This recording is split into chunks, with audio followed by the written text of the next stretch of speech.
Pemirsa, hari ini jemaah haji dari berbagai negara mulai menapakkan kaki di Padang Arafah. Jabal Rahmah, bukit kecil di tengah Arafah menjadi saksi bisu tumpahnya harapan, doa, dan air mata. Setelah perjalanan panjang dari tanah air dan Mekah, inilah saatnya para tamu Allah mempersiapkan diri untuk wukuf, puncak ibadah haji yang hakikatnya adalah perjumpaan batin dengan Sang Pencipta. Ratusan ribu jemaah haji dari berbagai negara mulai bergerak dari tenda ke tenda. Mereka menuju Jabal Rahmah sekitar 1 hingga 2 kilometer. Dengan penuh semangat dan niat beribadah, mereka menuju Jabal Rahmah untuk memohon ampun dan memanjatkan seluruh harapan kepada Sang Pencipta. Jabal Rahmah adalah bukit kecil di tengah Arafah, bukit yang diyakini sebagai tempat pertemuan Nabi Adam dan Hawa setelah terpisah lama sejak turun ke bumi. Disinilah banyak jemaah datang untuk berdoa dan memohon ampun kepada Allah Subhanahu wa Ta'ala.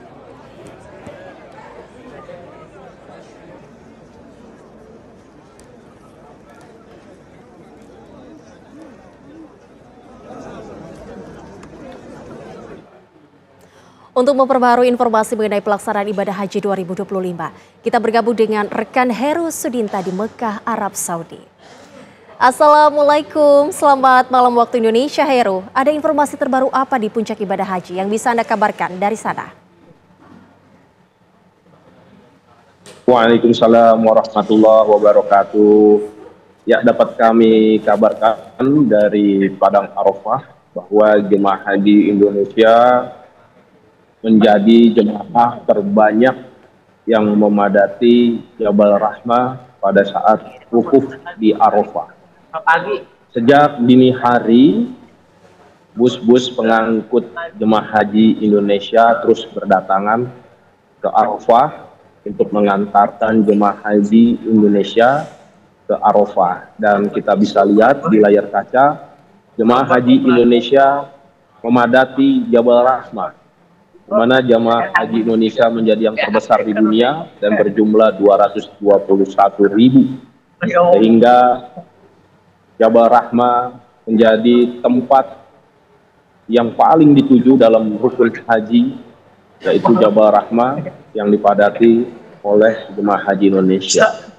Sehari sebelumnya, saya dan tim Was Haji DPR RI memantau kesiapan dari para jemaah haji Indonesia, terutama kepada jemaah haji lansia dan berkebutuhan khusus.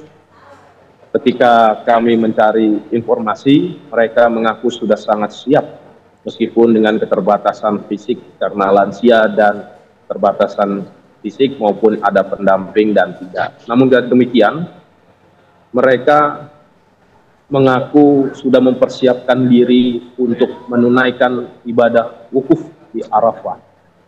Dan sejak dini hari tercatat dari laporan tim Was Haji DPR RI, tim sapu bersih telah memberangkatkan jamaah dari Mekah, Arab Saudi menuju Arafah, sehingga kita dapat pastikan 100% jamaah Indonesia tidak ada yang tersisa, tidak ada yang tidak beribadah menunaikan ibadah wukuf di Arafah, termasuk para jemaah haji yang sakit, yang menderita sakit, tetap menjalani ibadah wukuf dengan menggunakan ambulan, yaitu safari wukuf. Sebelumnya memang sempat terjadi ketegangan, kekisruhan bahwa ada keterlambatan bus pengangkut jemaah haji dari Mekah ke Arafah.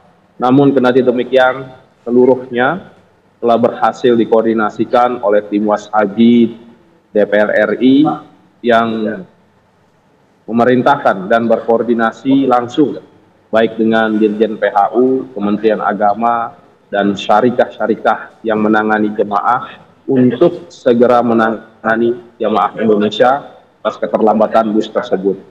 Dari sejak kemarin kita pantau, bahkan terjadwal jemaah yang akan diangkut oleh bus ke Arafah terjadwal jam 9 pagi, namun sejak subuh jemaah Indonesia sudah bersemangat untuk menunaikan ibadah wukuf di Arafah. Dan hingga sore hari ini di luar tenda ada jutaan jamaah dari seluruh dunia dan ribuan jamaah Indonesia masih memadati jalan-jalan di Arafah. Dan mereka keluar tenda, ya, berusaha untuk berdoa di luar tenda agar tidak terhalang oleh tenda untuk menyampaikan permohonan langsung kepada Allah Subhanahu wa taala, menyampaikan doa, menyampaikan harapan agar dijabah pada saat wukuf di Arafah.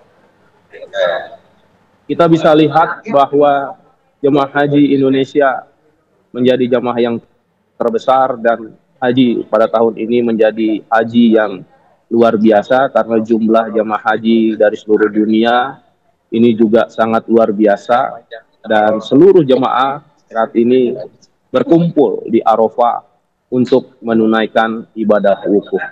Tim Was Haji DPR RI beserta Kemenak masih memantau penyelenggaraan ibadah haji hingga jamaah Indonesia kembali ke tanah air, dan memastikan bahwa seluruh jamaah Indonesia yang ke tanah air kembali ke tanah air dalam kondisi tersenyum, dalam kondisi mabrur karena kepuasan pelayanan. Demikian yang bisa saya sampaikan. Kita kembali ke Berita Zega. Baik, terima kasih Heru atas informasinya, mengabarkan langsung dari sana. Selalu jaga kesehatan, selamat beribadah dan selamat bertugas kembali.